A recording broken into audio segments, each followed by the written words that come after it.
I didn't give you permission to pick me up, let alone drink me. Being groped as you mutter to yourself taxes my patience. While I am a master of social complexities and articulate thought, clearly you are not. I embody the pinnacle of intellectual and artistic fulfillment, while you bring the baggage of preconceived notions which only distract. Yet, I'll give you one chance. Aspire to free your mind. Use a crowbar if you must. Approach me with openness, unsullied by your irrelevant life experience, or leave me alone. No, you don't have to put up with this. Go tweet your precious insights about me. Thrill yourself by imagining your 3 or 30,000 followers hanging on your every word. Oh my God, they're waiting to read the thought you just had. Now close your mouth and either set me down or do your worst. What's that? You're going to drink a fizzy yellow beer out of spite? Self-flagellate all you like, tiger. Proclaim your unworthiness to whoever will listen. Quite refined, unlike you. And don't just buy booze. That ain't food. What do you mean booze ain't food? I'd rather chop off my ding-dong than admit that. You'd rather chop off your ding-dong than not drink? Yeah! Wow. Welcome to a very special episode of Brutal Brews. One that we've both been incredibly excited about and have been waiting to do since we started this whole thing. Mm-hmm. The Bourbon Barrel-Aged Arrogant Bastard. This might be one of the finest beers I've ever fucking drank. Yes. You arrogant bastard alone is one of the greatest beers. Now you age that in a bourbon barrel, and magic happens. Yeah, needless to say, Frank and I are both huge Stone Brewery fans. I don't think there's any carnation of the Arrogant Bastard that I haven't tried at this point. Oh God, I was gonna say something about it. Yeah. Say For anyone, about it. there's no. A lot of beers tend to go either on the hoppy or the malty side. Arrogant Bastard tends to kind of tread both. Yes. And both aggressively. Yes. Without being imbalanced. It's really impressive.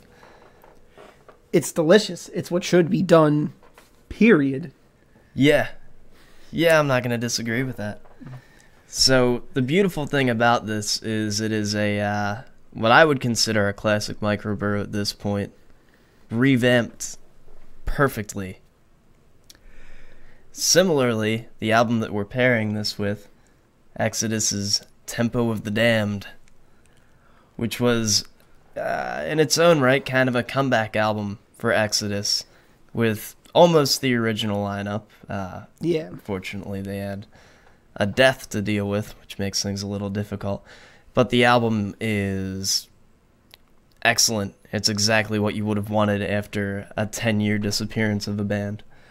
Much like the beer itself, it is very aggressive, but with a nice, full, filled-out sound, where a lot of thrash can have a very hollow, thin sound. Yeah. This is coming at you. Yeah, it's all amazing. treble. Yeah, whereas this is very full-bodied, much like the album. Mm. Yeah, I don't ever want to stop drinking this. No, it's nice. The barrel aging with the bourbon, it takes a little bit of the hops edginess off, but well, that's a nice thing. A lot of the beers that they, because bourbon barrel aged is the new IPA. Everyone's doing it with every fucking beer they have. Sometimes it just doesn't work. It doesn't work in a lot of situations. The nice thing about the Arrogant Bastard is it's aggressive enough on its own that it's not completely dominated. Yes. By the barrel aging. So I strongly, strongly, strongly suggest you pick this up, as well as a copy of Exodus's Tempo of the Damned. I was gonna say, if you have not already. Yeah, I know a lot of thrash fans tend to avoid anything after like the early '90s, even from the older bands, which is a real shame. So don't do that. And Stone, in the off chance that you're watching, keep making this shit. Don't ever stop. Don't make this this is going to be just a one-off. Yeah. For you enjoy. No, this is happening all the time. We demand it. I need it at least once a year. So, listen next to this Tempo of the Damned. pick yourself up some Bourbon Barrel Aged American Bastard, and enjoy. See you next Tuesday.